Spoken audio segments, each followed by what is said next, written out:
ಸ್ನೇಹಿತರೆ, ದಳಪತಿ ರಾಜ್ಯಭಾರ ಇನ್ನು ಮುಂದೆ ಬಿದ್ದೋಗುತ್ತಾ? ಹಾಗಾದರೆ ದಳಪತಿಯವರು ಮುಂದೆ ಸಿ ಎಮ್ ಆಗೋಕ್ಕೆ ಅರ್ಹರ ಅಲ್ಲ. ಯಾಕೆ ಅಂತಂದರೆ ಯಾವುದೇ ಕ್ಷೇತ್ರಗಳಲ್ಲೂ ಕೂಡ ಅವ್ರದ್ದು ಎಲ್ಲೂ ಕೂಡ ಗೆಲುವು ಇಲ್ಲ. ನೀವು ನೋಡ್ತಾ ಇರ್ಬೋದು, ಮಂಡ್ಯ ಕ್ಷೇತ್ರದಲ್ಲಿ ಅದು ಬಿಟ್ಟರೆ ರಾಮನಗರ ಮೊದಲು ಜಾಸ್ತಿ ಗೆಲ್ತಿದ್ರು, ಮಂಡ್ಯ ಕೂಡ ಸೋತಿದ್ರು. ಮುಂದೆ ನಿಜವಾಗ್ಲೂ ಹೇಳ್ಬೇಕಂತಂದರೆ ಅದು ಹಾಸನ ಕೂಡ, ಅಲ್ಲೂ ಕೂಡ ಒಂದು ಪಕ್ಷ ಸ್ವಲ್ಪ ಜಾಸ್ತಿ ಇದ್ದರೆ ಮಾತ್ರ ಬರ್ತಾಯಿದ್ರು ಅಧಿಕಾರಕ್ಕೆ ಅಂತ ಹೇಳ್ಬೋದು. ಇನ್ನು ಎಲ್ಲ ಮಿಕ್ಕಿದ ಎಲ್ಲ ಕ್ಷೇತ್ರಗಳು ಕೂಡ ಅವ್ರಿಗೆ ಸೋಲೇ ಗತಿ. ನೀವನ್ನೆಲ್ಲ ನೋಡ್ತಾ ಇರ್ತೀರ, ಬೇರೆ ಬೇರೆ ಡಿಸ್ಟಿಕಲ್ಲಿ, ಬೇರೆ ಬೇರೆ ತಾಲೂಕುಗಳಲ್ಲಿ ನೋಡ್ತಾ ಇರ್ತೀರ. ಎಲ್ಲ ಕಡೆ ಅವ್ರದ್ದೆಲ್ಲ ಸೋಲು ಅಂತೂ ಕಟ್ಟಿಟ್ಟ ಬುತ್ತಿ. ಆದರೆ ಮುಂದೆ ರಾಜ್ಯ ಸರ್ಕಾರ ಬರುತ್ತಾ? ಸರ್ಕಾರ ಅಂತಂದರೆ ಇವರ ಒಂದು ಪಕ್ಷ JDS ಒಂದು ಪಕ್ಷ, ಇಲ್ಲ ಅಂತಂದರೆ ಬೇರೆ ಪಕ್ಷಗಳ ಜೊತೆ ಅಂದರೆ BJP ಜೊತೆ ಕೈಗೂಡುತ್ತಾ? BJP ಜೊತೆ ಕೈಗೂಡಿದ್ರೆ ನಿಜವಾಗ್ಲೂ ಕೂಡ ಒಂದು ಹೆಲ್ಪ್ ಆಗುತ್ತಾ? ಅಂದರೆ ಇವ್ರಿಗೆ ನಿಜವಾಗ್ಲೂ BJP ಜೊತೆ ಕೈ ಜೋಡಿಸಿದಾಗ, ಇಬ್ಬರು ಒಗ್ಗಟ್ಟಿನ ಸರ್ಕಾರ ನಡೆಸಿದಾಗ ಏನಾದರೂ ಮುಂದೆ ಹೆಲ್ಪ್ ಆಗಿದ್ರೂ ಆಗ್ಬೋದೇನೋ. ಆದರೆ ಸದ್ಯಕ್ಕಂತೂ ಈಗ ದಳಪತಿಯೊಂದು ಒಂದು ಸರ್ಕಾರ ಏನಾದರೂ ಬಿದ್ದೋಗುತ್ತಾ? ಸರ್ಕಾರ ಈಗಿಲ್ಲ, ಆದರೆ ನೋಡಿ ದಳಪತಿ ರಾಜ್ಯ ಅಂತ ಏನು ನಾವು ಕರಿತೀವಿ, ದಳಪತಿ ಒಂದು ಸಂಘ ಅಂತಂದರೆ ಅದು ಬಿದ್ದೋಗ್ಬಿಡುತ್ತೆ. ನೋಡಿ, ಆವಾಗಲೇ ದೇವೇಗೌಡರು ಕೂಡ ಕಟ್ಟಿದ ಸಂಘ ಇದು.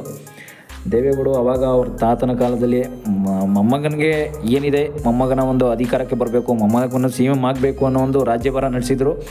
ನಮ್ಮ ಪ್ರಧಾನಮಂತ್ರಿ ಕೂಡ ಆಗಿದ್ದರು, ಈಗ ಮಾಜಿ ಪ್ರಧಾನಮಂತ್ರಿ ಆಗಿದ್ದಾರೆ, ಇಲ್ಲ ಅಂತಲ್ಲ. ಆದರೆ ನೋಡಿ ಸ್ನೇಹಿತರೆ, ಇಲ್ಲಿ ಏನಂತಂದರೆ ನಾವು ತಿಳ್ಕೊಬೇಕಾಗಿರೋ ವಿಷಯ ಏನಂತಂದರೆ, ಕುಮಾರಸ್ವಾಮಿಯವರು ಮುಂದೆ CM ಪಟ್ಟ ಸ್ವೀಕರಿಸೋಕ್ಕೆ ಆಗುತ್ತಾ ಇಲ್ವಾ? CM ಪಟ್ಟ ಅಂತೂ ಸಿಗಲ್ಲ. ಆದರೆ CM ಪಟ್ಟ ಸಿಗಬೇಕು ಅಂದರೂ ಕೂಡ ಇಷ್ಟು ಕ್ಷೇತ್ರಗಳಲ್ಲಿ ಅವರು ಇಷ್ಟೊಂದು ಏನಿದೆ ಅವರ ಅಂಕಗಳು, ನೀವು ಮತಗಳು ಅಂತ ಏನು ಕರಿತೀವಿ, ಒಂದೊಂದು ಕ್ಷೇತ್ರಗಳು ಇಷ್ಟು ಗೆಲುವು ಸಾಧಿಸಿರಬೇಕು ಅಂತ ನಾವು ಕರಿತೀವಿ. ಆದರೆ ಆ ಗೆಲುವನ್ನು ಸಾಧಿಸೋಕ್ಕೆ ಆಗುತ್ತಾ ಇವ್ರ ಕೈಲಿ? ಗೆಲುವನ್ನು ಸಾಧಿಸೋಕ್ಕೆ ಆಗಲ್ಲ ಅಂದರೆ ನಿಜವಾಗ್ಲೂ ಕೂಡ ದಳಪತಿ ಸರ್ಕಾರ ಮುಂದೆ ಬಿದ್ದೋಗುತ್ತಾ? ಮುಂದೆ ಹಾಗಾದರೆ BJP ಮತ್ತು JDS ಎರಡು ಕೈ ಜೋಡಿಸ್ಬೋದಾ? ಇಲ್ಲ ಅಂತಂದರೆ ಕಾಂಗ್ರೆಸ್ ಸರ್ಕಾರಕ್ಕೆ ಕೈ ಜೋಡಿಸೋಕೆ ಹೋಗುತ್ತಾ? ಕಾಂಗ್ರೆಸ್ ಜೊತೆನೇ ಕೈ ಜೋಡಿಸುತ್ತಾ ಅಂತ ಅನ್ನೋದು ಕೂಡ ನಿಮ್ಗೆಲ್ಲರಿಗೂ ಕೂಡ ದೊಡ್ಡ ಸುದ್ದಿ ಆಗಿರುತ್ತೆ. ಈಗ ಕಾಂಗ್ರೆಸ್ ಸರ್ಕಾರ ಅಂತ ಬಂದರೆ ನೋಡಿ, ಕಾಂಗ್ರೆಸ್ ಸರ್ಕಾರ ಈಗೇನು ಮಾಡ್ತಾಯಿದೆ, ಎಲ್ಲ ದುಬಾರಿ ರೇಟ್ಗಳನ್ನು ಜಾಸ್ತಿ ಮಾಡ್ತಾಯಿದೆ ಅಷ್ಟೇ. ರೇಟ್ಗಳನ್ನು ಜಾಸ್ತಿ ಮಾಡುತ್ತೆ, ಮತ್ತು ಅವ್ರದ್ದು ಕೂಡ ಬಿದ್ದೋಗುತ್ತೆ. ನೆಕ್ಸ್ಟು DK ಶಿವಕುಮಾರ್ CM ಆಗ್ತಾರೆ ಅಂತ ಕೂಡ ಹೇಳಲಾಗ್ತಾಯಿದೆ. DK ಶಿವಕುಮಾರ್ ನಿಜವಾಗ್ಲೂ CM ಆಗ್ತಾರಾ? CM ಆಗೋದಕ್ಕೆ ಅದು ಸಾಧ್ಯನಾ? ಅದು CM ಆಗಬೇಕು ಅಂದರೂ ಕೂಡ ನಮ್ಮ ಜನಗಳ ಸಪೋರ್ಟ್ ಎಷ್ಟು ಮುಖ್ಯ ಅನ್ನೋದು ಕೂಡ ನಿಮಗೂ ಕೂಡ ಗೊತ್ತೇ ಇರುತ್ತೆ ಸ್ನೇಹಿತರೆ.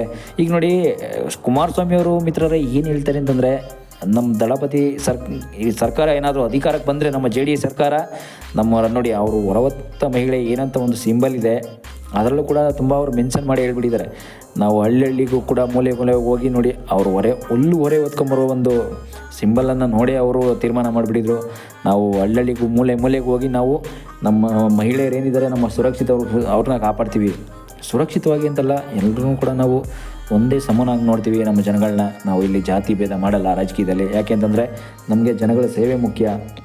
ನೋಡಿ, ಸೇವೆ ಮುಖ್ಯ ಅಂತ ಹೇಳ್ತಾರೆ, ಆದರೂ ಕೂಡ ತಮ್ಮ ದುಡ್ಡಲ್ಲೇ ಕಾಲ ಕಳೀತಿರ್ತಾರೆ. ತಮ್ಮ ದುಡ್ಡಲ್ಲಿ ಎಷ್ಟೆಷ್ಟೋ ಕೋಟಿ ಇದ್ರೂ ಕೂಡ ತುಂಬ ಕೋಟಿ ಜೀವನ, ಕೋಟಿ ದುಬಾರಿ ಜೀವನ ಮಾಡ್ತಾರೆ. ಮತ್ತು ಆ ಕೋಟಿ ದುಡ್ಡನ್ನು ಹೇಗೆ ತೆಗಿತಾರೆ ಅನ್ನೋದು ಕೂಡ ನಮ್ಮ ಜನಗಳಿಗೆ, ಎಷ್ಟೋ ಜನಗಳಿಗೆ ಗೊತ್ತೇ ಇಲ್ಲ. ಆದರೂ ಕೂಡ ಇಲ್ಲಿ ಏನಂತಂದರೆ, ದಳಪತಿ ರಾಜ್ಯಭಾರ ಮುಂದೆ ಅಂತೂ ಬರೋದಂತೂ ಖಂಡಿತ ಇಲ್ಲ, ಅದು ಬರೋಕ್ಕೆ ಸಾಧ್ಯನೇ ಇಲ್ಲ. ಯಾಕೆ ಅಂತಂದರೆ ಮುಂದೆ ಬರೋದಂತೂ ಅದು ಭವಿಷ್ಯನೂ ಕೂಡ ನಡೀದೇ ಇದ್ದರೂ ಅಷ್ಟೇ ಮುಂದೆ ಬರೋಕ್ಕೆ ಸಾಧ್ಯನೇ ಇಲ್ಲ. ಯಾಕೆ ಅಂತಂದರೆ ಅವ್ರ ಕ್ಷೇತ್ರಗಳು ಜಾಸ್ತಿ. JDS ಅಭ್ಯರ್ಥಿ ಇದ್ದರೂ ಕೂಡ ಅವ್ರು ಗೆಲ್ಲೋದಕ್ಕೆ ಆಗ್ತಾಯಿಲ್ಲ. ಯಾಕೆ ಅಂತಂದರೆ ಗೆಲ್ಲಬೇಕು ಅಂತಂದರೆ ಅವರು ಕೂಡ ಈಗಾಗಲೇ ನೋಡಿ, BJP ಕ್ಯಾಂಡಿಡೇಟ್ ಜೊತೆ ಕೈ ಜೋಡಿಸ್ಬೇಕು ಅಂತ ಕೂಡ ಮಾತುಕತೆ ನಡೀತಾ ಇದೆ. BJP ಸರ್ಕಾರದ ಜೊತೆ ಕೈ ಜೋಡಿಸಿದ್ರೆ ನಾವು ಕಾಂಗ್ರೆಸ್ ಸರ್ಕಾರ ಬರಲ್ಲ, BJP ಮಾತ್ರ ಕೈ ಜೋಡಿಸಿದ್ರೆ ಬಂದೇ ಬರುತ್ತೆ ಅಂತ ಕೂಡ ಮಾತ್ರ ಹೇಳ್ತಾ ಇದ್ದಾರೆ. ನಿಜವಾಗ್ಲೂ ಈ ಪಕ್ಷ ಬರುತ್ತೆ ಅಧಿಕಾರಕ್ಕೆ ಅನ್ನೋದು ನೆಕ್ಸ್ಟ್ ವಿಷಯದಾಗ ಗೊತ್ತಾಗುತ್ತೆ. ಈಗ ಸದ್ಯಕ್ಕಂತೂ ಈ ಪಕ್ಷ ಬರಲ್ಲ. BJP ಮತ್ತು JDS ಎರಡು ಒಂದಾದರೆ ಕೂಡ ಬರ್ಬೋದು ಅಂತ ಕೂಡ ಮುಂದೆ ಹೇಳಲಾಗ್ತಾ ಇದೆ ಸ್ನೇಹಿತರೆ. ನೆಕ್ಸ್ಟ್ ವಿಡಿಯೋದಲ್ಲಿ ಮುಂದೆ ನೋಡೋಣ ಏನಾಗುತ್ತೆ ಅಂತ.